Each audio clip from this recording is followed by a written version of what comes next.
معاشرتی زندگی پر یقیناً توجہ دینی چاہیے. ہر ایک ہم میں سے ذمہ دار ہے، ہر ایک کو ہمیں جواب دینا ہے. لہذا اپنی اہلیہ سے مشورہ کر کے بتاؤں گا.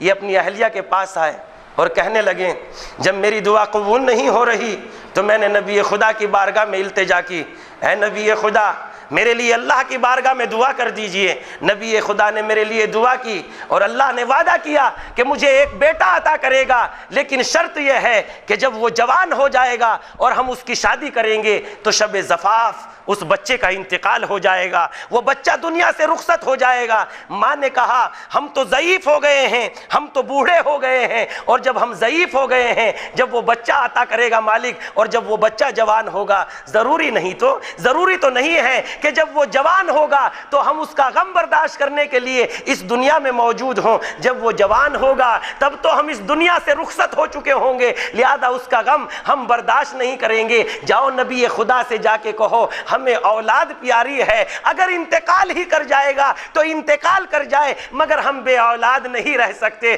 ہمیں ایک اولاد عطا کر دے، ہمیں ایک بیٹا عطا کر دے. لہذا یہ نبی خدا کی بارگاہ میں آئے اور آنے کے بعد کہنے لگے اے نبی خدا مجھے وہ شرط منظور ہے، میں راضی ہوں کہ خدا مجھے اولاد عطا کر دے. تو 9 مہینے کے بعد پروردگار عالم نے جیتی جاگتی تصویر ایک بچہ خوبصورت بیٹا اس ضعیف انسان کو مالک نے اپنی قدرت کاملہ کے ذریعے سے مالک نے اس کو عطا کر دیا. جب اس کو عطا کر دیا دن بڑھتے گئے، زمانہ گزرتا گیا. زمانہ گزرتے دیر نہیں ہوتی، چھوٹے بہت جلدی بڑے ہو جاتے ہیں. لہذا چھوٹوں کو چھوٹا نہ سمجھو، چھوٹوں کو پہلے دن ہی بڑا سمجھ کے ان کی تربیت کرو، اس لیے کہ جب شاخ نرم ہوتی ہے تو اپنے ہمارے اشارے کو قبول کر لیتی ہے، اور جب سخت ہوتی ہے تو ٹوٹ تو جاتی ہے مگر ہماری بات کو تسلیم نہیں کرتی. ایک صلوات پڑھ دے محمد و آل محمد.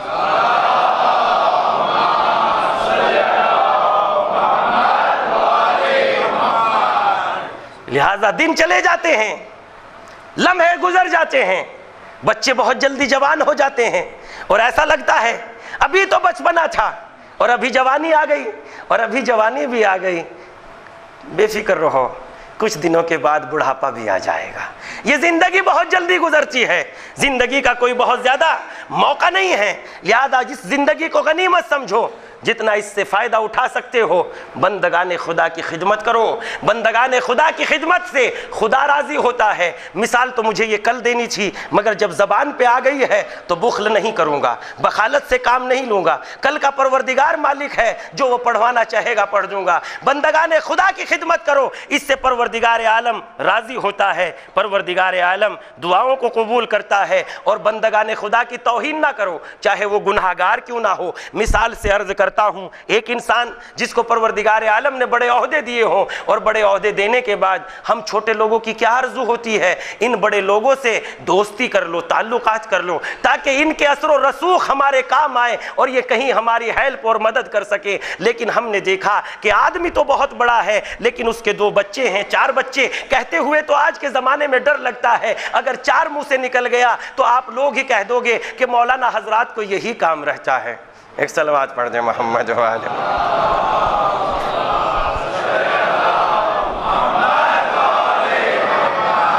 لہذا آج کے زمانے میں بس 2 ہی صحیح ہیں، ہم 2 اور ہمارے 2 والی بات ہی ٹھیک ہے. 4 کا لفظ اگر زبان پہ آ جائے گا تو بہت معیوبانہ نظر سے انسان دوسروں کو دیکھتا ہے کہ 4 بچے ہیں. حالانکہ خدا کہہ رہا ہے تمہیں بھی رزق ہم دے رہے ہیں، تمہارے بعد والوں کو بھی ہم ہی دیں گے. نہ تم اپنے رزق کے ذمہ دار ہو، نہ دوسروں کے رزق کے ذمہ دار ہو. یہ تو ہمارا نظام ربوبیت ہے جو ہم چلا رہے ہیں، تم نہیں چلا رہے.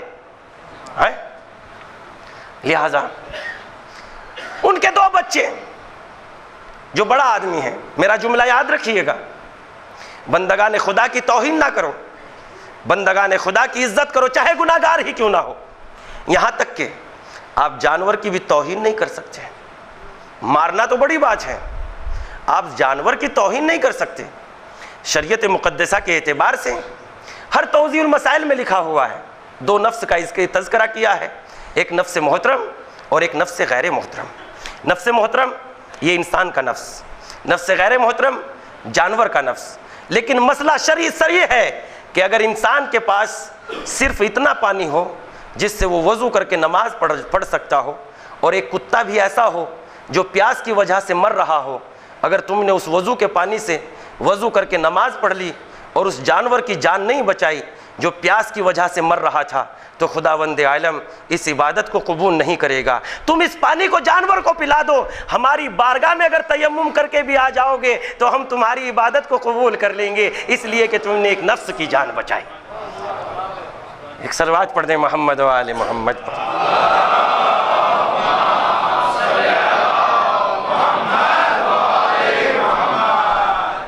لہذا بندگان خدا کی عزت کرو، گناہ گار بھی ہیں تو حقارت سے منہ نہ موڑو، حقارت سے منہ نہ چڑھاؤ۔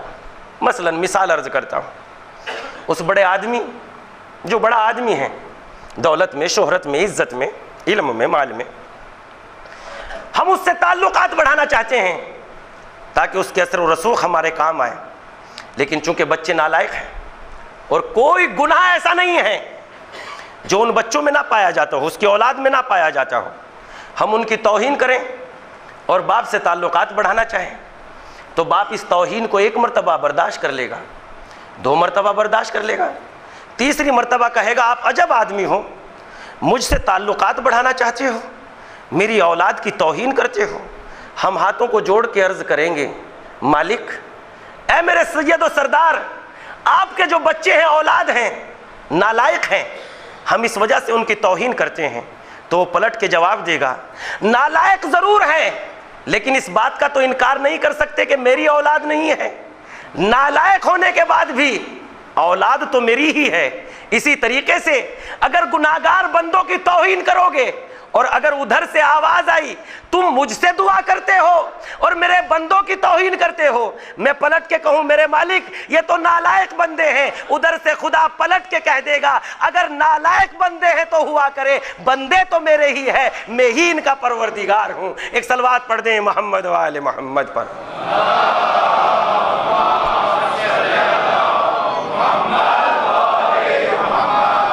لہذا بندگان خدا کی توہین نہ کریں۔ 9 مئی یہ جوان ہونے لگا، اللہ نے بیٹا عطا کر دیا، دن بیت سے جاتے تھے، جو جوانی قریب آتی تھی ماں باپ کو فکر لاحق ہوتی تھی، اب یہ جوان ہو جائے گا، اب اس کی شادی بھی ہوگی۔ لہذا ماں باپ جب بچہ جوان ہو گیا، ماں باپ سے بچے نے کہا میری شادی فرما دیجیے۔ وہ دیر کرتے تھے چونکہ نتیجے سے واقف تھے کہ اگر شادی کر دیں گے تو بچے کی موت واقع ہو جائے گی، لہذا شادی سے روکتے تھے، مگر یہ فطری تقاضا ہے، کہاں تک روکتے؟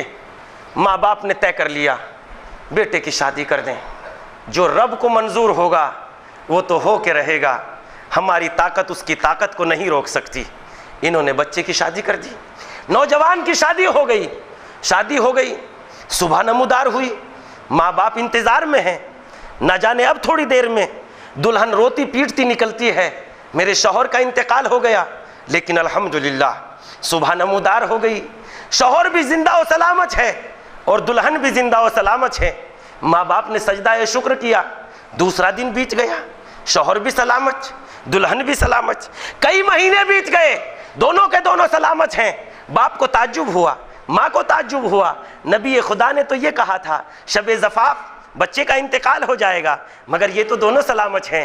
نبی خدا کی خدمت میں گیا، اے نبی خدا آپ نے میرے لیے ایک دعا کی تھی، پروردگار عالم نے اس کو قبول کر لیا تھا، آپ کی دعا سے پروردگار عالم نے مجھے ایک بیٹا عطا کیا، لیکن آپ نے فرمایا تھا اس بچے کا انتقال ہو جائے گا، جب اس کی شادی ہوگی تو پروردگار عالم اس کو موت دے دے گا اور شادی کی پہلی رات اس کا انتقال ہو جائے گا۔ اے نبی خدا وہ بچہ زندہ ہے، اس کی سلامت اس کی شادی ہو گئی اور وہ بچہ سلامت ہے۔ پروردگار عالم کے نبی نے کہا، خداوند عالم کے نبی نے کہا میں نے تو وہ کہا تھا جو پروردگار عالم نے وہی بھیجی تھی، میں نے اپنی طرف سے کچھ نہیں کہا۔ جیسے ہی نبی خدا نے یہ لفظ استعمال کیا ویسے ہی جناب جبرائیل وہی لے کے نازل ہوئے، اے بندے نبی خدا جو آپ نے کہا تھا اللہ کی مشیت تو وہی تھی، اللہ کا ارادہ تو وہی تھا جو آپ نے کہا تھا، مگر ہوا یہ جب اس بچے کی شادی ہوئی اور یہ رات کی تنہائی میں اپنی مخصوص غذا کھا رہا تھا، اپنا مخصوص کھانا کھا رہا تھا،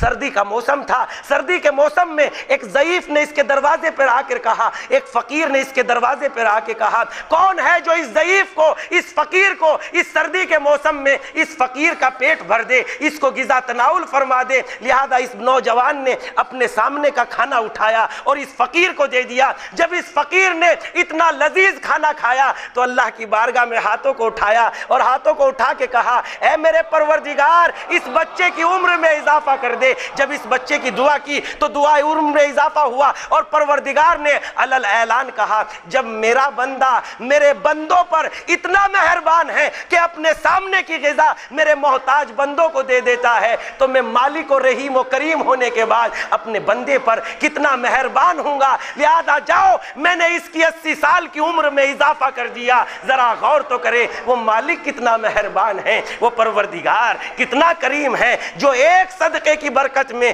انسان کی عمر میں اضافہ کر دیتا ہے. بندگان خدا کی خدمت کرو, خدا تمہیں عزت عطا کرے گا, خدا تمہیں دولت عطا کرے گا. ہم تو اس کریم مولا کے ماننے والے ہیں جس مولا نے اتنے بڑے جرم کرنے والے یعنی جناب حر کو معاف کر دیا. جو حر کی خطا کو قبول کر لیتا ہے, جو حر کی خطا کو معاف کر دیتا ہے, وہی تو میرا مولا کریم ہے. مولا کریم کی بارگاہ میں آئیے چند لمحے مصائب کے عرض کر دوں. آج دوسری کی شب ہو چکی ہے اور اس میں مصائب وارد کربلا کے بیان کیے جاتے ہیں, مگر ایک روایت عرض کرتا ہوں. جب امام حسین مکے سے مدینے سے روانہ ہو رہے تھے تو عبداللہ بن سنان کوفی مکے میں مدینے میں آئے ہوئے تھے, اور مدینے میں جو آئے ہوئے تھے تو انہوں نے ایک مرتبہ مدینے کی در و دیوار کو دیکھا, اور مدینے کی در و دیوار کو دیکھنے کے بعد مدینے والوں سے معلوم کیا یہ مدینے میں کیسا سوگ ہے, یہ مدینے میں کیسی اداسی ہے, ہر انسان کا چہرہ کیوں اداس ہے. مدینے والوں نے کہا, کیا تمہیں معلوم نہیں جانے مدینہ آج رخصت ہو رہا ہے,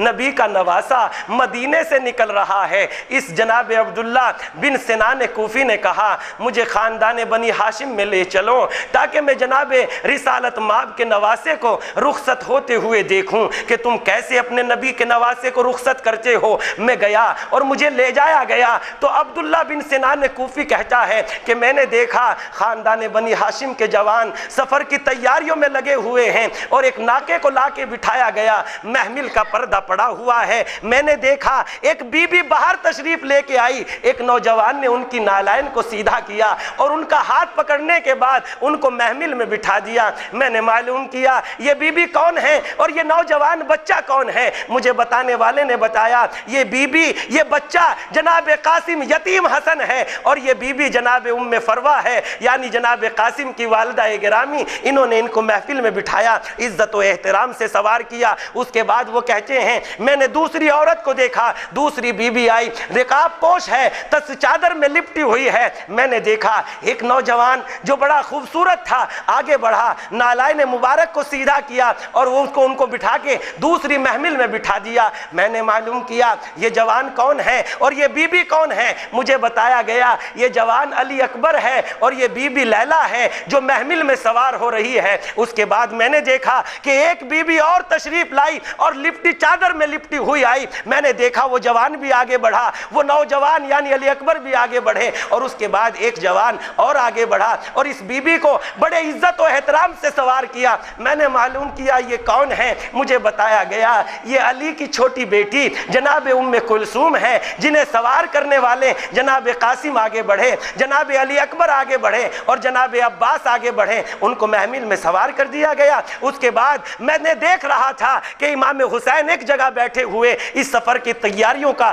معائنہ کر رہے ہیں, دیکھ رہے ہیں. ابھی تک امام حسین کسی کے احترام کے لیے نہیں اٹھے, لیکن میں نے دیکھا ایک خاتون نقاب پوش چادر میں لپٹی ہوئی باہر تشریف لائی تو وہ بچہ بھی آگے بڑھا, وہ جوان بھی آگے بڑھا, ابو الفضل العباس بھی آگے بڑھے, اور امام حسین علیہ السلام بھی کرسی سے اٹھے اور بڑے عزت و احترام سے اس بی بی کو سوار کیا. میں نے معلوم کیا یہ معظمہ کون ہے تو مجھے بتایا گیا یہ علی علیہ السلام کی بڑی بیٹی زینب کبریٰ ہے. ان کو احترام سے امام حسین نے سوار کیا. امام حسین کا قافلہ کربلا کی جانب روانہ ہو گیا. لیکن میں عرض کرتا ہوں جب روز عاشور آ گئی اور تمام لوگ شہید ہو گئے اور سب کو سوار کرانے والی جناب زینب تھی, ام فروا کو زینب نے سوار کر دیا, رباب کو زینب نے سوار کر دیا, لیلا کو زینب نے سوار کر دیا, ماں کی کنیز فضہ کو زینب نے سوار کر دیا. زینب تنہا رہ گئی. کبھی کبھی ناکے کی بلندی کو دیکھتی ہے اور کبھی مقتل کی جانب دیکھتی ہے،